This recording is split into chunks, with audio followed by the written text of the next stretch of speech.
If you're in the mood for real food, it's Concord Food Co-op.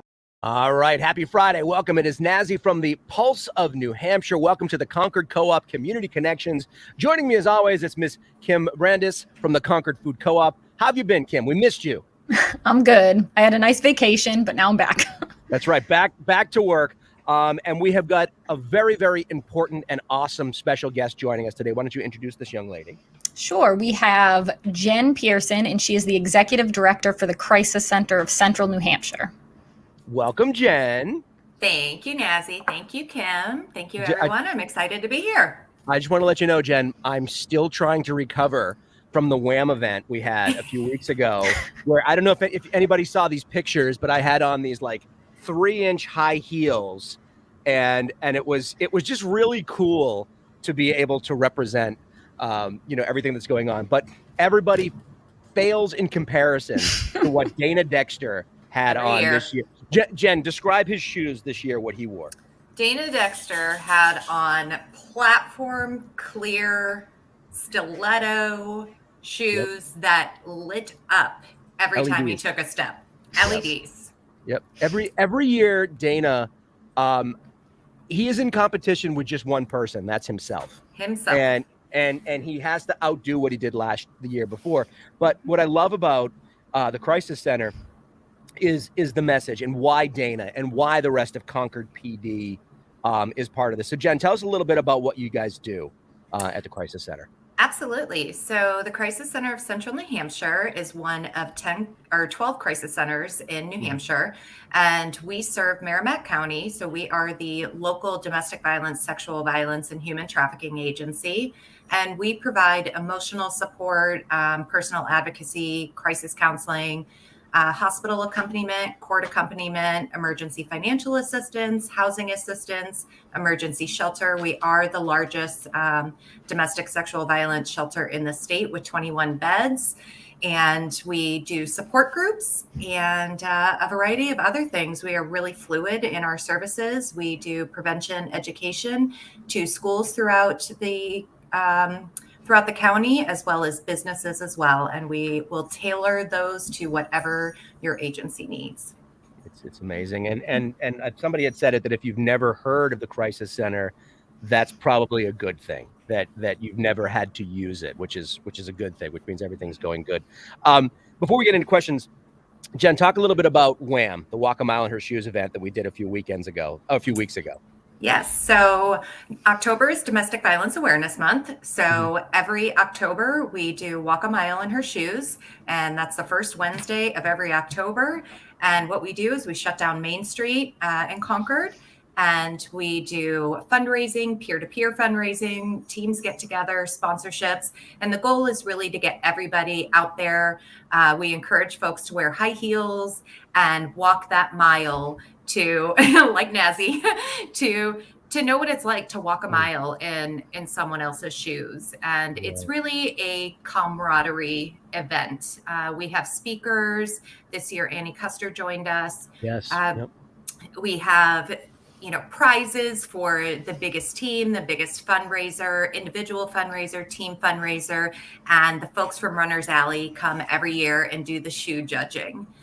So whether it's the highest heel, the best glitter, best colors, whatever the case may be, they decide the winner of who has the best shoe. And I will say that Dana Dexter is exempt from winning that prize. Every year. Yeah, we pulled him out years ago. We were like, that's it. Dana cannot win because he'll blow everybody away. But I love Dana's spirit and the rest of Concord PD. Yes, it's fun. Everybody's wearing high heels and we look silly as we're going up and down Main Street. Even Mayor Boulay is there. It's amazing. But the reason why we're doing it is so very, very important. It's to raise awareness. We hope people are looking. We hope people start asking questions about the Crisis Center and they discover something, because you know what? You never know. Someday you might need the Crisis Center. And at least if you have that in the back of your mind, you'll know that there are people there that want to help. Absolutely.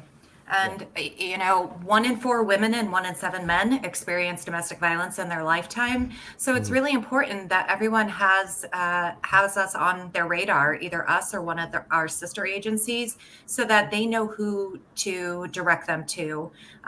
We are unique in the sense that we are 100% confidential. Our only mandated reporting is for child abuse, elder abuse, and incapacitated adult abuse. Other than that, anything that you say to us, we cannot report to, you know, parents, friends, family, police officers, court officials, anything like that. So we're unique in the sense that we're those people that we can't even acknowledge that we know who you are, that we've ever spoken to you. And we really try to help you through the system. We work on an empowerment model to help give survivors their voice back that has been taken from them for so long. And whatever that journey looks like for them, we're going to support them through that journey. That's awesome. Go ahead, Kim. I know you had a few questions for Jen. Yeah, so you offer a ton of different services and resources. What is your most used service that you guys provide? Our most used resource, our hotline. Our hotline is definitely our most used resource. Folks can remain anonymous. It can be a place where they can information gather if they are thinking about leaving or they're not sure. We hear so often that they hear from friends or family members that they're in an abusive relationship, but they themselves don't identify as being in an abusive relationship. And we really want to explain to them what healthy and unhealthy looks like, and let them make that choice. So our hotline is 100% anonymous. And I will say that the best thing that has come out of the pandemic is that we have expanded to an anonymous web chat and anonymous text services as well. So that gives survivors a different outlet. So if they can't get on the phone because their partner is in the next room and will hear them, they can text with us. And those messages completely go away. There's quick escapes. They're deleted from caches and like you were never even there. So that's an added bonus. That's amazing. I saw a video too of a woman who was at home and she was definitely in a scary situation, and she called the police department. And as far as her husband knew, she was on the phone ordering a pizza. Yeah. And she had to kind of use code words, and it still brings tears to my eyes. And the cop said, "Are you in need of police assistance?" She said yes. Yep. You know, and they were able to come and help her and get her out of the situation. But it's sad. It's very sad.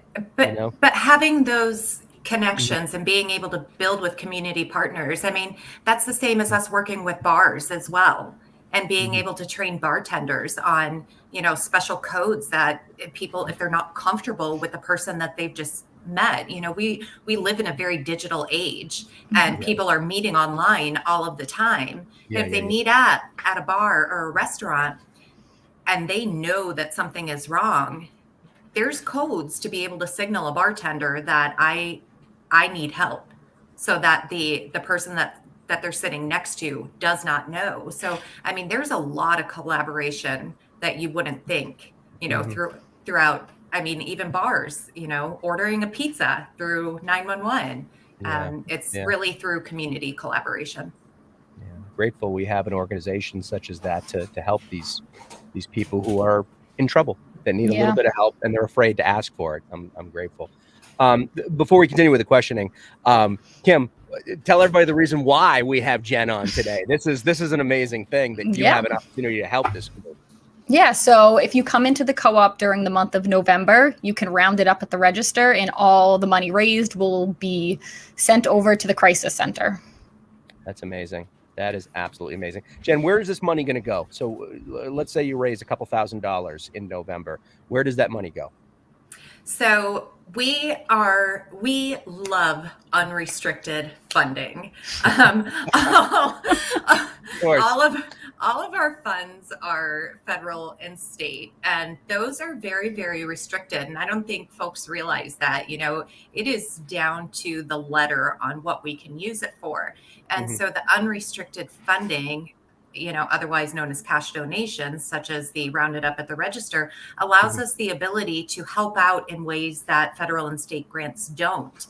Helping with if someone needs an attorney and they fall outside of the 200% poverty level guidelines that financial assistance requires. If someone makes $30,000 a year, but they're living paycheck to paycheck, they can't afford an attorney. Right. Cash donations allow us to do that. We also implemented a 3-year strategic plan that we spent about 8 months putting together. And that 3-year strategic plan is going to afford us the ability through donations, cash donations, to add 3 more locations throughout Merrimack County. And those will be satellite locations for folks. I mean, we live in a rural area here in New Hampshire, and public transportation is difficult. So we're going to put ourselves there so they don't have to worry about getting to us. Yeah. Get them to their court dates. Go ahead, Kim. If someone wants to donate today, is there a way they can easily do that? Absolutely. cccnh.org. There's a donate button in the upper left-hand corner. Nice. So Jen, a moment ago, you were talking about a lot of the good things that came out of the last year and a half with the pandemic, the technology. I think a lot of technologies have advanced, but I'm sure most people know that domestic violence also rose by some disgusting number, like 200% or something like that. What's the statistic? What did it rise last year during the pandemic?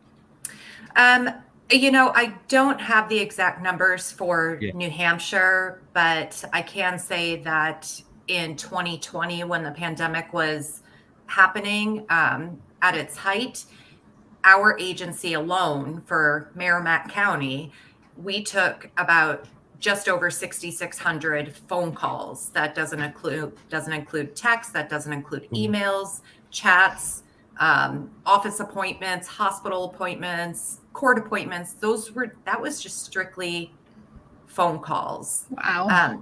That's a lot, especially for the population we have. Put it in perspective. Non-pandemic, what are we taking average for phone calls? So it's usually about 3,000. Double. That's double. Yeah. Wow. And a lot of people last year and even over the past few months, they're stuck at home with that monster. They're stuck at home. They were told to stay at home, which there are some people that would rather have gone out and got the coronavirus or COVID-19 than to stay home with this monster. And that's where the crisis center comes in. How did you help these people? What could you do? Because you're very restricted last year. Yeah, we were very restricted. However, we didn't stop our operations. I mean, it was when the rest of the world closed down, we kept going and we expanded. I mean, we are the largest shelter in the state, yet we were so full all of the time because everyone was stuck at home with their abusers, and the violence just escalated, got more dangerous, got more frequent, that we were pulling people out of those environments on a constant basis. Shelter was at capacity and we were overflowing into hotels. And as a nonprofit, we are on a very strict budget, but we were spending, upwards of $15,000 a month on hotel costs just to keep people safe because we didn't have the space in shelter. So we're very grateful that, that's kind of calmed down a little bit. But for the year of 2020, we're still recovering from that financially. Yeah. It's very scary. Go ahead. Sounds like the shelter's pretty full all the time then? Yes. Do you guys have any plans to try to extend it at all?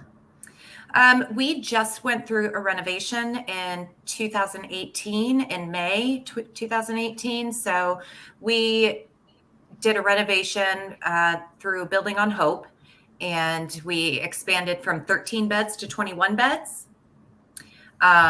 So right now, that is, I think we're going to be where we're at for a little while. Yeah. So, Jen, while we have a moment, somebody watching this, somebody listening to this, maybe we've got a coworker who silently at home is going through this nightmare, who can't say anything, who is afraid to reach out. Maybe they don't want to call 911. Maybe they don't want to call the local police. What are some of the signs that we as a friend can be watching out for with these people that are going through their nightmare at home? Excellent questions. Isolation is a really big red flag. Folks who are in abusive relationships, the main component is power and control. And the abusive partner is constantly, deliberately exerting power and control.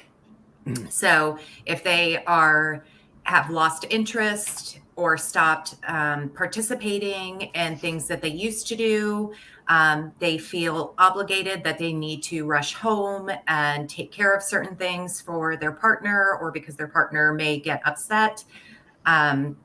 Those are really big red flags.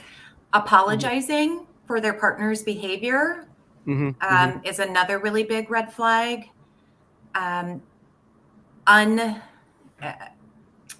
Marks or bruises that are unexplained.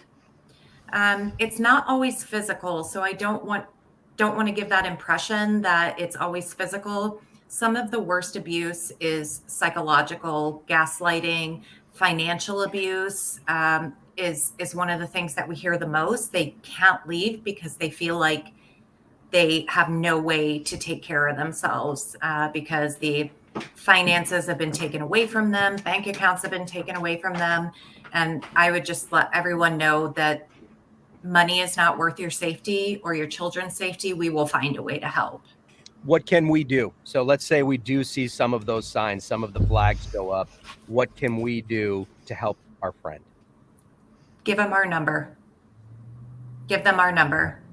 I have stopped people in a gas station before, random strangers, and just walked up and slid them our phone number because I could just tell. And and you know what? That person reached out to us. Oh, you say your hotline's 24 hours a day, right? 24 hours a day. We're available 24 hours a day.